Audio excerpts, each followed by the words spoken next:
પ્રભુ ઈસુના જીવંત અને પવિત્ર ત્રિએક નામમાં વાલા ભાઈઓ અને બહેનો, આપ સર્વને લોગોસ બાઇબલ સ્ટડી તરફથી હું પ્રેમી સલામ પાઠવું છું.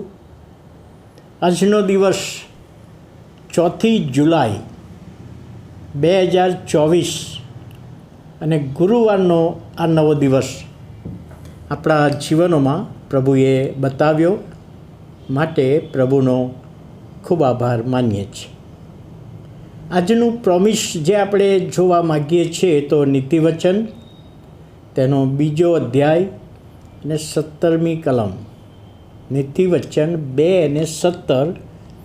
તું તો પોતાના યુવાવસ્થામાંના મિત્રને તજી દે છે અને દેવની આગળ કરેલો પોતાનો કરાર વિસરી જાય છે, ત્યજી દે છે અને ભૂલી જાય છે.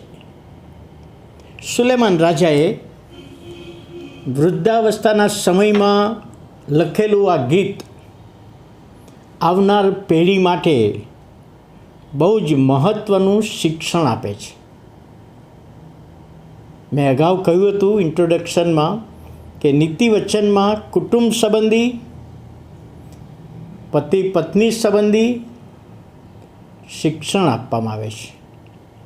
તો યુવાવસ્થામાંના મિત્ર, યુવાનીનો મિત્ર અને દેવની આગળ કરેલો કરાર, 2 બાબતો અહીંયા આપણું ધ્યાન ખેંચે છે. અને આ બંને ફ્રેઝ, બંને શબ્દો એ લગ્ન જીવન તરફ ઇશારો કરે છે. આ 2 શબ્દો આપણને લગ્ન જીવન તરફ ઇશારો કરે છે અને આપણે સમજી શકીએ. જુવાની એટલે જુવાનીનો સમય, બીજા અર્થમાં જુવાનીમાં લગ્નનો સમય. જે પાત્રની સાથે લગ્નથી જોડાઈએ, છોકરો છોકરીની સાથે, છોકરી છોકરાની સાથે, એ બંને જે પાત્રો છે એમના સંબંધી અહીંયા લખવામાં આવ્યું છે.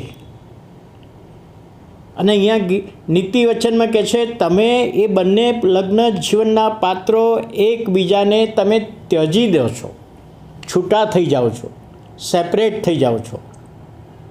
એ બાબતનો ઉલ્લેખ અહીંયા આગળ આપણને જોવા મળે છે. અને આજના સમયમાં એવું બને છે, લગ્ન જીવનમાં પતિ પત્ની એકબીજાને જોઈને પસંદ કર્યું હોય, એકબીજાને ઓળખીને પસંદ કર્યું હોય, લગ્ન કર્યું હોય, તો પણ લગ્ન જીવનમાં પ્રશ્નો ઊભા કરે છે, ઊભા થાય છે, ગેરસમજો થાય છે, જેના કારણે હસબન્ડ અને વાઈફ સેપરેટ થઈ જાય છે, સેપરેશન, છૂટાછેડા થઈ જાય છે, ડાયવોર્સ થઈ જાય છે. એવા ઘણા બધા દાખલા બન્યા છે, એ આપણે બધા જાણીએ છીએ. પતિ કે પત્ની એકબીજા પ્રત્યે અવિશ્વાસ લાવે, એકબીજાની આજ્ઞા ન પાડે, એકબીજાને પ્રેમ ના કરે, એવી બાબતો પણ બનતી હોય છે. અને ત્યાં ત્યજી દેવાના બનાવો બનતા હોય, એ વખતે પણ બનતા હતા અને આજે પણ બને છે. એટલે પવિત્ર આત્માએ સુલેમાન જ્ઞાનીને આ એ વખતે લખાવ્યું કે આવનાર સમયમાં એની શક્યતા છે, આવું બધું બનવાનું છે. પછી બીજી બાબત છે દેવની આગળ કરેલો કરાર. દેવની આગળ કરેલો કરાર, એને આપણે જો સમજવું હોય તો જ્યારે લગ્નના દિવસે ધર્મગુરુની મારફતે છોકરો અને છોકરીની પાસે જે શબ્દો બોલાવવામાં આવે છે, જે કરાર કરવામાં આવે છે, અને એ કરારમાં કહે છે સુખમાં ને દુઃખમાં, માંદગીમાં ને તંદુરસ્તીમાં, શ્રીમંતાઈ ને ગરીબાઈમાં હું તને પ્રેમ કરીશ, હું તમને પ્રેમ કરીશ, હું તને વિશ્વાસુ રહીશ, હું તમને વિશ્વાસુ રહીશ. આ જે શબ્દો છે એ દેવની આગળ કરેલો કરાર છે, લગ્નનો કરાર છે. માલાખી પ્રબોધક પણ આ કરાર સંબંધી કહે છે કે તમે કરાર કર્યો છે છતાં પણ તમે ભૂલી ગયા છો. અહીં આગળ નીતિવચન કહે છે કે દેવની આગળ કરેલો પોતાનો કરાર તમે વિસરી જાઓ છો. ત્યારે અહીં આગળ એ બાબત બતાવે છે. કરાર એટલે દેવની આગળ, મંડળીની આગળ. ચર્ચમાં કે જ્યાં કંઈ લગ્ન કરવામાં ત્યાં મંડળીની આગળ કરાર કરવામાં આવે છે, દેવની હાજરીની આગળ કરાર કરવામાં આવે છે. અને છતાં પણ એ કરાર કે છે તોડી નાખ્યો છે. એ કરાર તોડ્યો છે એક અર્થ. અને બીજો અર્થ, 7મી આજ્ઞા, વ્યભિચાર કરવો નહીં, એ આજ્ઞા પણ તોડવામાં આવે છે. કદાચ હસબન્ડ ને વાઈફ સાથે રહેતા હોય, એવા બનાવો બન્યા હોય, સાથે જ રહેતા હોય, અને છતાં પણ આ પ્રકારના પાપથી કરાર તોડવામાં આવે છે. એ પણ અહીંયા ઉલ્લેખ કરવામાં આવ્યો છે નીતિવચનનું પુસ્તક 2 અધ્યાયને 17મી કલમ. અને એટલા માટે પ્રભુનું વચન કહે છે, તું તો પોતાના યુવાવસ્થાના મિત્રને તજી દે છે.